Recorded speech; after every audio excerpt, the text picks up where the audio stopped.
Buy the dip. Have you heard of this trading strategy? It goes by a bunch of different names, but at the core, they're all the same, looking for stocks that have gone down before you buy them. And I want to show you in this video how I find these stocks to trade and just operate from a general framework perspective that can get you started. But I do want to emphasize a general framework, not a guaranteed framework, because there are no guarantees in the market. But if you're a beginner just getting started, then this is a good starting spot to ensure that you're not doing random things, because as traders, that's what we want to avoid.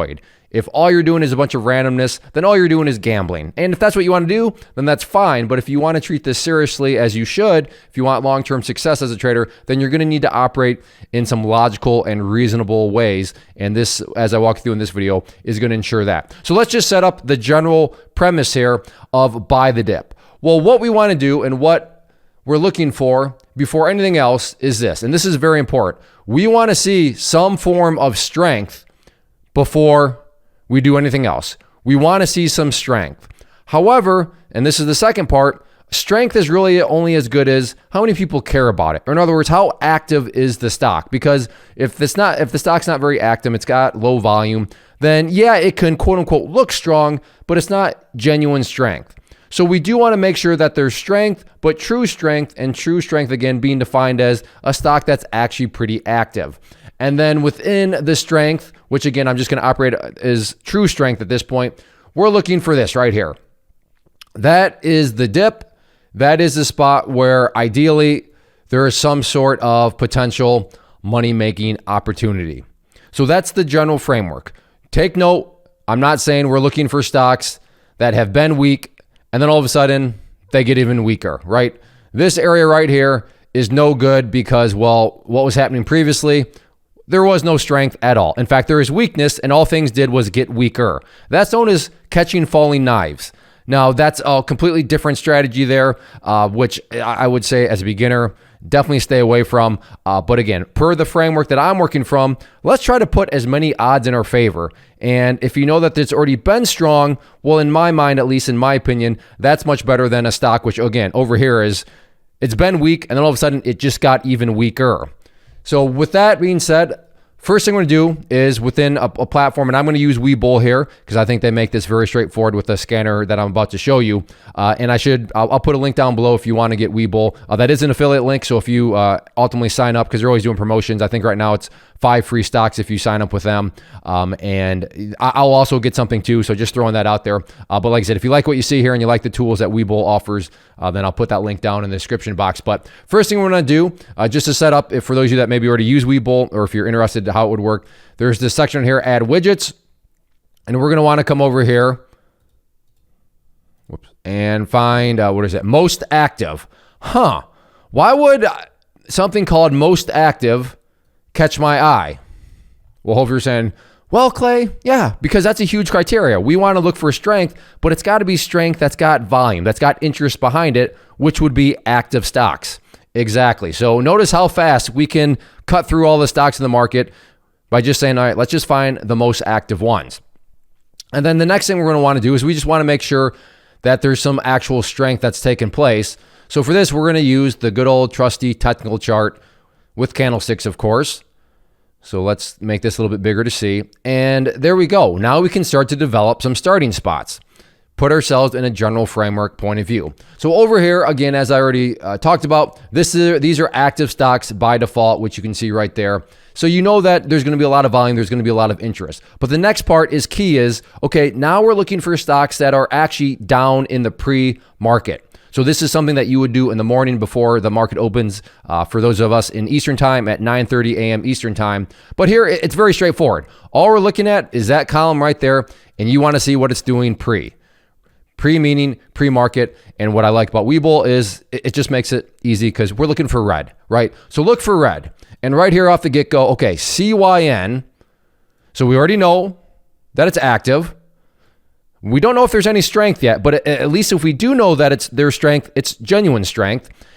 And we know that it's at least pulling down.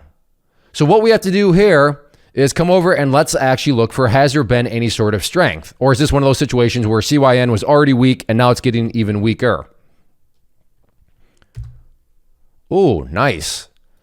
So what, and I should note that I'm doing these right now because it's real time. So I have not looked at any of these. We're just kind of doing these, not kind of, I am doing in real time right now. But this is fantastic, right? I mean, think about it. We do have strength.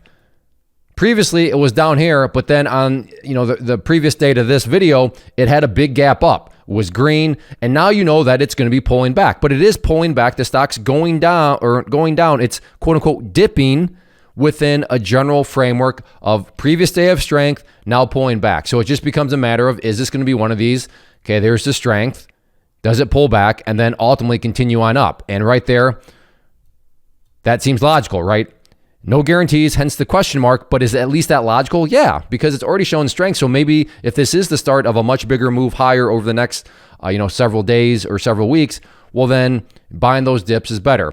And also you could do the exact opposite. You could look for stocks that are gapping up even more, but then all of a sudden you're at, okay, am I going to be the person that's buying the top? Am I going to be the sucker that chases the price, that's suffering from FOMO, right? Fear of missing out. But if you let stocks dip, if you let stocks pull back, then okay, that still doesn't guarantee anything, but at least you know that you're not the sucker that's chasing the price and buying the top or anything like that, which is why I do like, dip buying the dip, pullback, whatever you want to call it type strategies, because you don't have that nagging voice in the back of your head saying, uh-oh, Clay, are you going to be the sucker that buys the top? Is this FOMO? And, when you buy those, it just puts us, it puts that, kind of worry behind you. So there we go. CYN, it meets all the criteria. It's active. So it's active, boom. It's red, so it's pulling back, boom. And it's shown some strength via that gap up the day before. Let's do one more. We'll just do the second one again. BRQS. So we already know that it's active. We know that it's red. Now we have to hop over here and let's check the chart to see if it's shown any sort of signs of strength. So BRQS. Oh, very nice. Look at this one. Yeah, this one's showing some strength. Look at this move all the way up here. And now we know via the pre-market that it is actually gapping down. So does that mean that it'll continue up? Of course not. And I realize I keep repeating that, but I really want to drive home. There's no guarantees in the market. The idea here is to just put you in a reasonable, structured framework of, okay, yeah, that would make sense to potentially buy the dip given these circumstances. But there's no doubt about it. Nice move up, and now it's pulling back. So right now, you know that there's going to be a dip here within this overall previously strong chart. Yeah, how are we doing time-wise? Oh, not even. So let's do one more. And like I said, the videos, I could end it right here if I really wanted to, but it really just goes to show that, to find yourself the general framework, to put yourself in the right, ballpark of things, it doesn't require a whole lot. MULN. So MULN, it's active. It's red. So let's now hop over here and check for the chart. MULN. Oh, no. All right, I'm glad we did. Not interested. Hovier, why am I not interested? Well, look at this. I don't see any strength here. All I see is one big old downtrend. So no, MULN, it meets on 2 of the 3 criteria, but on the, the criteria of showing any signs of strength, absolutely not. Look at that.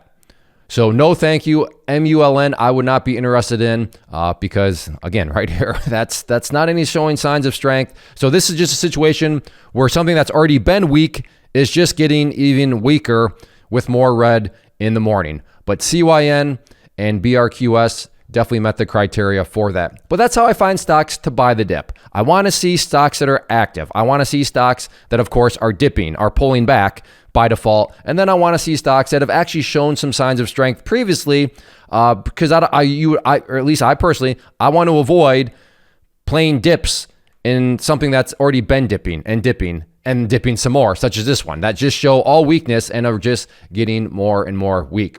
So hopefully this helps. Hopefully this kind of pushes you in the right direction and puts you in the general framework of sorts of stocks, sorts of environments that you would want to find yourself in, and can start to get you in the right spot in regards to making rational, structured decisions. If there are any questions or anything like that, please leave those down in the comment section below. If you enjoyed this video, if you enjoy these sorts of strategy type scanning videos, then let me know that in the comment section. And also just hit the like button, please. That really helps communicate to me that you enjoy these, and it just helps the channel in general, which I really do appreciate. So if you could hit that like button and leave a comment below, even if it's just saying thanks, hi, tell me, I don't know, tell me about a dip trade that you've made, but hitting the like button, leaving a comment go a long way. And then also check out the channel as a whole. I'm not going to ask you to subscribe. I think that's always a bit rough to say subscribe after watching one video. But yeah, check out some more videos. And if you like the other videos that you see, then at that point, yes, I'd love to have you subscribe to the channel. So thank you for hanging out. Remember, be smart, be wise, have a strategy, have a framework to your decisions. And that is our core job as traders.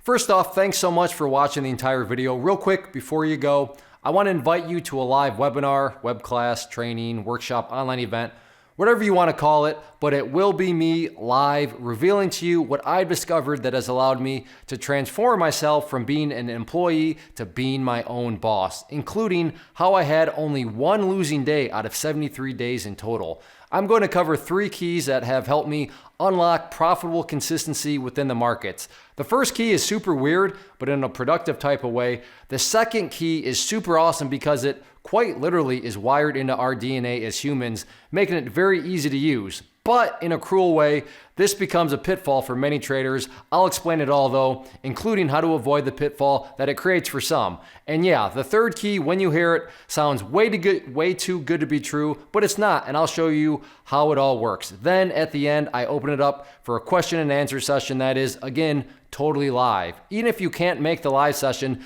please still sign up as it will be recorded, and you can go back and watch the replay that I will send you. Click the image on the screen or click the link down in the description box so you can get the date and time and claim your spot, which I should note is limited due to the fact that this truly is a live event. If you have any questions, let me know. If not, I'll be seeing you soon.